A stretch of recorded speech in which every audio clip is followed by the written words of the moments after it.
If I were to ask you the question of how many best crypto portfolio videos you've seen here on YouTube, I'm going to go ahead and guess that your answer to that question is probably going to be, well, it's hard to keep track of. But this portfolio video is designed to be much, much different from the ones you've seen before, and that's because it's designed to, well, actually yield some results. I'm going to use this time that you've given me to answer some of your biggest portfolio questions I've seen asked on the channel, and then take those questions to create 4 portfolios for each different type of crypto investor. Now, the goal with this is to make sure, ultimately speaking, that you don't have to waste your time watching another one of these videos ever again. The only thing I'm going to ask of you is to not cheap out on me when it comes to doing a little tiny bit of your own homework. Now, I'm not talking about spending hours researching coins. What I'm trying to say here is I want you to just simply be realistic and honest with yourself, because that will actually change what type of portfolio you need. So with that said, if you enjoy the content or learned something new and wanted to say a big thank you, I would really appreciate a like on the video and also a subscribe so you, of course, can achieve your crypto goals. I want to kick things off by saying, first of all, there's never actually such thing as a one-size-fits-all portfolio. Just immediately forget about all those influencers telling you this portfolio is what you need for the best results, the safest results, whatever it is. There's no such thing, just as there's no such thing as a one-size-fits-all dream house. People have different preferences, and in investing, those preferences are your risk and reward goals. Now, for some reason, if you've been living under a rock like Patrick, I want to tell you all, first of all, look, guys, it's not too late to build a crypto portfolio. And if you do have one, chances are, I'm going to say it right now, a lot of your portfolios will likely be far from what they really could be in terms of quality. And it's not too late to fix them. It's not too late to watch a video like this, reorganize, restructure, and then go into the bull run like the true bull run here with full ferocity. Okay, so before we get into the questions and before we have a look at those 4 portfolios, I just wanted to give you all a visualization and I guess proof that, look, the bull run is still going to happen, right? We have a little bit of time on our hands, and also the demand is going to far exceed where we are today, meaning that even if you buy some of these large cap projects, worst case, you should still 10x. You should still even see a 20x for most projects beneath the top 100. So you really have nothing to worry about in terms of making money. It's just making sure you are organized. So again, like this is a chart I made many moons ago here. And this pretty much just uses data to tell us that we can expect the end of this bull run, again, based on data. I always see people down below getting their panties in a bunch because they're like, well, it could end in 2024. Yeah, the world could end tomorrow. We just can't predict this sort of stuff, but we can use data to, roughly speaking, predict and at least be prepared. So the date that sort of comes out here as the, I guess, first possible day the bull run could end is October 30th, 2025, because using the last 2 cycles for some indication, the 2016 to 2018 cycle halving in green here to the top of the cycle was approximately 548 days away from each other. And in the last cycle, 2020's halving to the 2021 very peak of the bull run, it was again exactly to the day 548 days apart. That is freaky. I don't know how anyone else really hasn't spotted this before me. Now, we also had from the very top of the 2018 cycle over here to the halving in 2020, exactly 2.3 years or 548 days lapse. Now, if we compare that to, roughly speaking, when the halving this time is supposed to occur, earliest April 1st, likely sometime towards mid to late April, it's about 873 days. So we're only 19 days apart from that to occur. So these 2 very important metrics, I believe, are lining up carefully here. And this is only one of the very many metrics you can kind of use to gauge basically the cycle ending in late 2025. Now, of course, it's very important as well to understand you probably should do your portfolio now and get most of your positions in at least before July this year and June, because that gives us a bit of a buffer and 12 months to make sure that we're not getting hit with what's called capital gains tax, which is when you sell your crypto within 12 months. So about 3 to 4 months buffer has been added here just in case the bull run ends sooner. That's why I've picked those 2 dates. Anything you pretty much buy from then, you might be getting, hit with larger capital gains. So that's kind of one of the benefits we can use in our favor based on having a rough prediction for the end of the cycle. Now, I also have this more recent chart I've created, which kind of depicts the amount of demand that will come into the cycle. We currently over here today, based on the last cycle's growth, and many cycles before that, we can confidently say that the end of this year will see us at a roughly $3.2 trillion global market cap, which will basically be a 2x from today, and also a 2x from there, roughly speaking, to the very, very top in 2025 at a $6.5 trillion global market cap. Now, this prediction specifically over here came from 4 very large institutions that have come out and said either $80,000 Bitcoin this year or a $3.2 trillion global market cap, which basically equivalates again to this particular level as well. So we have a lot of information telling us that, hey, look, the cycle's still going to come. It's likely going to come in the next 20 or so months from today, and we're going to still have lots of demand. So it's not too late to get this portfolio done. It's not too late to reorganize if you need to. Let's get into the questions quickly here. So the first question, not really a question per se, it's more of a statement. Millionaires will be made if you have 100K invested. YouTubers are delusional. I think it was more of a comment based on a recent video. I said millionaires will be made in this cycle. Basically, he's not wrong, right? He's not wrong that you have to have a lot of money to make $1 million, but you don't really in crypto, okay? Because if you have $10,000, a 100x is indeed 1 million, which is kind of unsustainable. You can't consistently make 100x on all your projects. But then again, if you double that, if you have 20K invested, you only have to have a 50x, which is admittedly still quite a lot. But if you have 40K, less than half of the 100K, you only have to have a 25x. And in this case, a 25x is most definitely realistic. As a matter of fact, you can almost pick any altcoin, in my opinion. I'd say around the 100 million to 1 billion market cap level will probably still net you that 25 to 30x gains. Prices have changed since I made this chart over here. So yeah, more or less anything in the, basically 100 to 1 billion market cap range should still net you that if it's a decent project. Next question from Mask Crypto Games. You have $10,000. What's the ideal number of coins to have in your portfolio? The rule of thumb generally made is 3 to 15, no less than 3, no more than 15. One of the reasons is because it does depend on your risk, okay? Because the riskier you go in terms of the more smaller cap and micro cap altcoins you buy, you have to spread that risk across them. You don't want to have 100K investing $10,000 into 10 risky projects.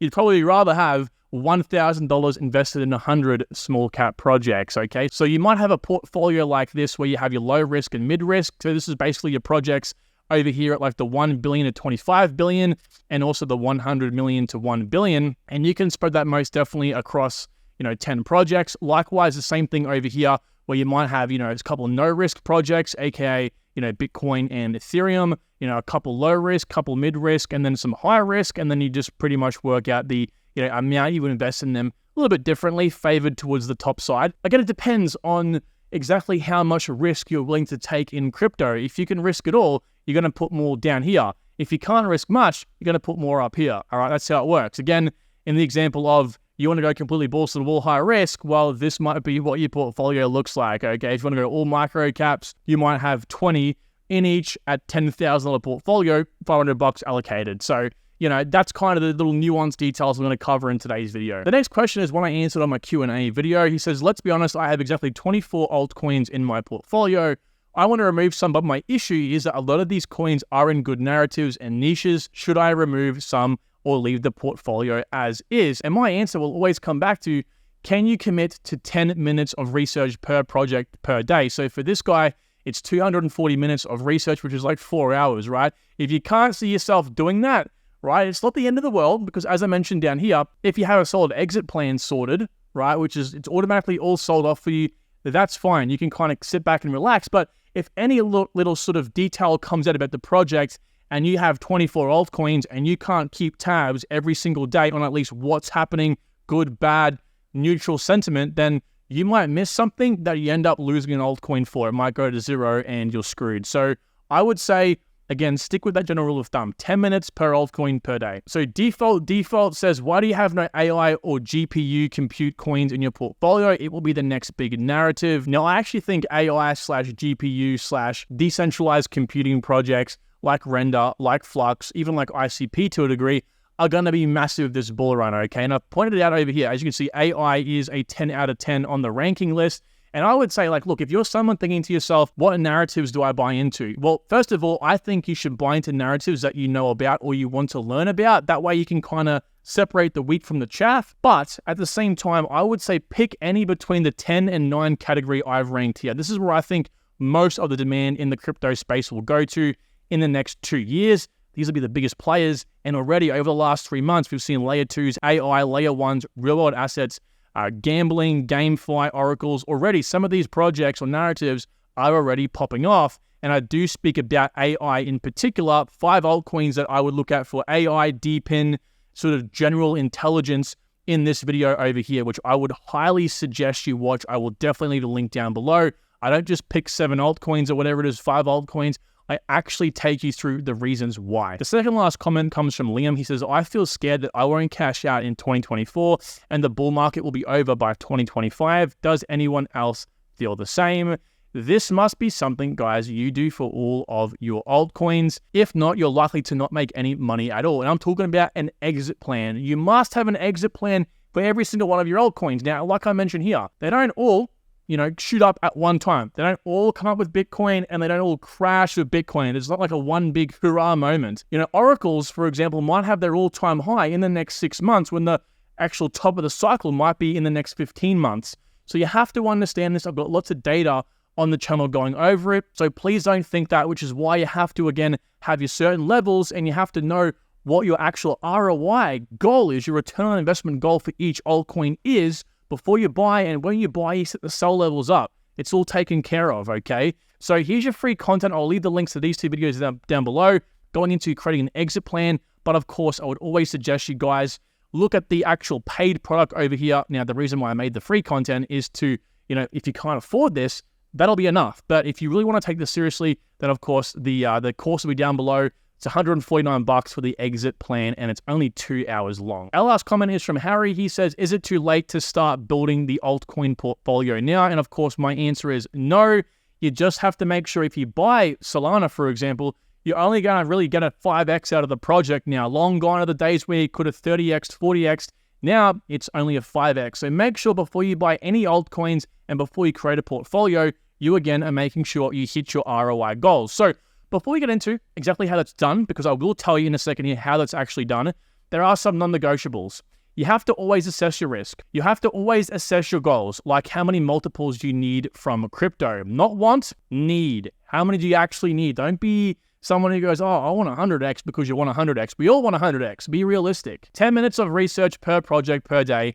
Find your entry levels to match your goals. Okay, don't buy a project now because you're FOMO in. If it doesn't hit your goals, don't buy. Find a price prediction to qualify the altcoin. So can the protocol 30x? Well, it looks like from this rough price prediction over here from Kyron, it might only 10x. So no. Now, by the way, also for all you channel OGs who are out there looking for that price prediction sheet, that price prediction sheet where it had 40 altcoins for free is now moved to the private community launching in a few days, which will give you access to up to 100 altcoins that is updated weekly. So if you're looking for some price predictions completely and only built on actual data, not my opinion, you want to be in the private community, again, launching in a few days from now. And also creating a sell plan per altcoin, okay? So I don't want to spend too much time on this because this right here is the very foundation of what you need to do when actually building a portfolio. So I'm going to, again, give you portfolios here in a second, but for those who want to do it yourself, this is what you have to do, okay? This is the very foundations of crypto and your portfolio. If you don't do this, I'm sorry to say, you aren't going to actually reach your goals. It's just as simple as that. Many newbies will ignore this advice because they think, how hard is it to buy and sell altcoins, and how hard is it to say I want a 28x? And trust me, it all adds up in the end. Now, again, this video is already like 20 minutes long, so I'm not going to touch too more on that. If you do want to see more about this and how to actually plan all the foundational stuff, I think this video over here, the beginner portfolio, would be fantastic for you guys. I'll leave all these links down below, okay? There's lots of different links. I know, I get it. It's very confusing, but if you want to do this properly, this, it'll be an hour or 2 video if I was to cover all of this in today's video. So that's not why you're here. Let's actually get into the main premise of the video, which is looking at, of course, these 4 portfolios. So the first one we'll look at is a 100K portfolio. If you're someone who might be a retiree or pensioner, already wealthy or doesn't want any risk, let's say 0 to 10% risk, and you're looking for a 5 to 10x reward because that's ultimately what you'll have to do in this case. If you want 0 to 10% risk, you got to go very safe. And so this is what I would look for, more so wealth preservation, hardly any wealth creation over here. Bitcoin, Ethereum, Solana, these are the breakups I would give, with these over here for projects from 1 billion to 25 billion market cap. Chainlink, ICP, Polygon, and Render. These are the sort of breakups, and this is the actual portfolio here, right? So this gives you a nice summary, color-coded in dark green to light green, giving you some indication of where you have to diversify. But here's where it also differs, right? This is what you want to know as well. Where are you allocating your coins, okay? So we want to be as diverse in those different high-ranking narratives I showed you before. Layer 1, Layer 2, Proof of Work, Deep in Oracle, Interoperability, and AI. Basically, we hit the nail on the head perfectly. 7 coins, 7 narratives. That is a fantastic diversification right there. 8 to 10x average, I think you can see out of this portfolio. So on the high side, and yeah, so if you are someone looking for more of a safer play, this would probably be the one, again, not financially, I would recommend to take a look at. Now, if you are someone looking to, maybe copy this or get some inspiration, I will leave the link for this board in my free Discord. Down below, under the My Boards tab, join with the link, and you will have access to this completely for free. Here's your sort of mid-risk one, right? If you have $50,000, you want a little bit of risk, but also a little bit more reward, so 10% to 33% risk, also 10 to 30x reward. You might be 40 to 60 years old. You're a beginner. You kind of do want to take advantage of crypto while you still can, but you also do want to play a little bit risky. You wouldn't mind leaving the job that you've been in for the last 30, 40 years. Well, here's where I would go. A little bit more wealth creation. In this case, we introduce a new tier, 100 million to 1 billion market cap, but yet we still basically invest more in these projects. So you can see the allocation size over here, broken up down below. Okay, and here's the breakup, 10 coins, 9 narratives. Now, 20x average. What you will know going through the rest of the two, or at least the whole entire portfolio breakups, is the lower we go in terms of the riskier it gets with the higher rewards, you will notice the amount of coins that we actually hold begins to increase. Why? Well, like I said to you before, basically in these really risky projects, 1 million to 100 million market cap, you want to diversify that even more. We have $10,000 to invest, and to most of these, we're putting $500 in. And the reason is basically, again, because you don't want to put too many eggs in one basket down here. You're willing to lose 66% to 100% of your portfolio with the higher reward. All right, you might be someone who is a younger person who can afford to be wiped out of the 10K. It's not going to ruin your life. Okay, you might want to change your life in one cycle, and so this is what you would go for. But at the same time, you want to diversify that risk. This is kind of it. This is the middle ground. Unfortunately, the program I was using to create these portfolio breakups was not working when I made this portfolio over here. So you only have 3 of these charts shown, but I don't think you really have to see the breakup for this one. Mostly red, a little bit of yellow. This one over here probably be the one that I would recommend that most people look at. This is the one that diversifies probably the best with some large cap projects, mostly mid cap and lower cap projects over here. Looking for a 30 to 60x reward, I'd be comfortable saying 30x average out of the picks. Again, we do go a little bit more so with the offsetting the risk with these two. It's only 2 projects, but we have 5K invested in each, overall 10K. But we offset the loss of gains over here with these projects. We got 10K, and then we create some wealth with 5K with these micro cap projects. So I'm not going to sit here and tell you, well, look, you should buy the exact altcoins I mentioned in this video or show you. Absolutely, do what you want with the information. I've put my best projects, or at least what I think would be good for the general narrative diversification and for the average investor in these portfolios. But, you might have projects that you favor that fit into those categories. The beauty of it is I, with this sheet here, have taught you how to actually diversify. On the channel and the videos I've linked down below, I've taught you how to do this yourself, how you can manipulate these to benefit your position. Again, there's no one size fits all here, guys. So keep it in mind. And, I would like to know down below what you actually chose, what your ideal portfolio is, at least what one you'd pick out of these 4. With that being said, everyone, thank you for watching today's video. I really hope you have enjoyed. And if you have, drop a like, made it this far as well, subscribe for more daily crypto content. Talk to you all soon. Take care. Bye.